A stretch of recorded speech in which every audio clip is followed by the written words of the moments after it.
Positive atheism Hindi channel प्रेक्षकों को स्वागत।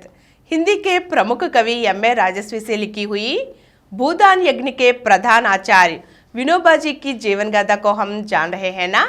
आज के अंक में माता जी की अस्वस्थता के बारे में जानकर विनोबा जी ने क्या किया, अब हम जानेंगे। गांधी जी ने विनोबा को आदेश दिया कि इस समय माता को उनकी सेवा शुश्रूषा की आवश्यकता है, अतः वे घर जाकर माता की सेवा करें। गांधी जी के आदेश पर विनोबा अपने घर गए।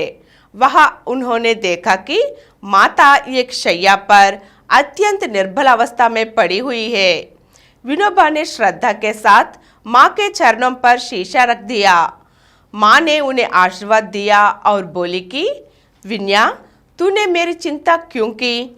अपना काम छोड़कर क्यों आया? माँ इतनी कमजोर हो गई थी, किंतु उनका स्वर अब भी पहले की तरह ही तेज और कठोर था। विनोबा मुंह से तो कुछ न बोले, किंतु मन ही मन माँ से क्षमा मांग ली। कुछ दिनों के बाद उनकी माता की मृत्यु हो गई, किंतु सामाजिक कर्मकांडों से मोहभंग होने के कारण वे श्मशान में अग्नि संस्कार के लिए नहीं गए। वे घर पर रहते हुए ही गीता और उपनिषद का पाठ करते रहे। कुछ समय बाद वे आश्रम लौट आए। पंजाब के अमृतसर जिले में जलियांवाला बाग कांड के बाद देश भर में क्रांति की ज्वालाएं भड़कने लगी थी। अगस्त 1920 में गांधी जी ने असहयोग आंदोलन शुरू कर दिया।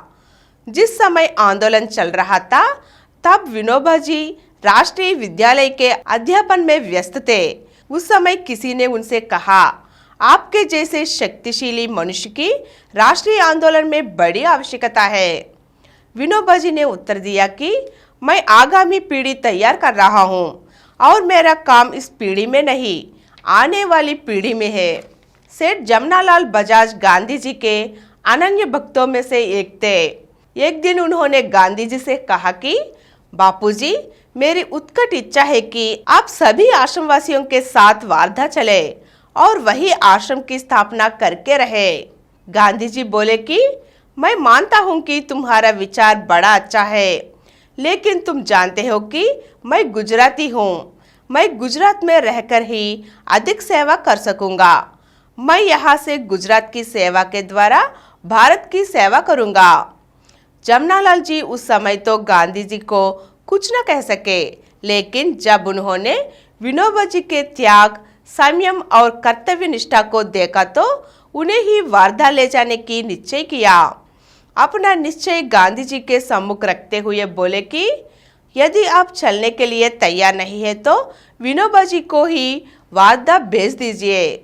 गांधी जी ने इस पर अपनी सहमति दे दी और 1921 में अपने कुछ मित्रों दोत्रेजी वल्लभ स्वामी तथा कुछ विद्यार्थियों के साथ लेकर विनोबा जी वार्धा जा पहुंचे। वहां उन्होंने सत्याग्रह आश्रम की स्थापना की। सेठ जमनालाल जी पहले ही विनोबा जी से प्रभावित थे।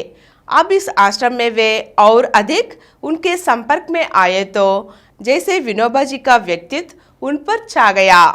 उन्होंने विनोबा जी को अपना गुरु मान लिया। सेठ जमनालाल जी की श्रद्धा विनोबा जी के प्रति दिनों दिन बढ़ती जा रही थी।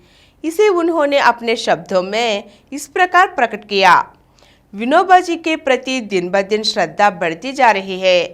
परमात्मा यदि मुझे इस देश से उनकी श्रद्धा के योग्य बना सके तो वह समय मेरे लिए धन्य होगा।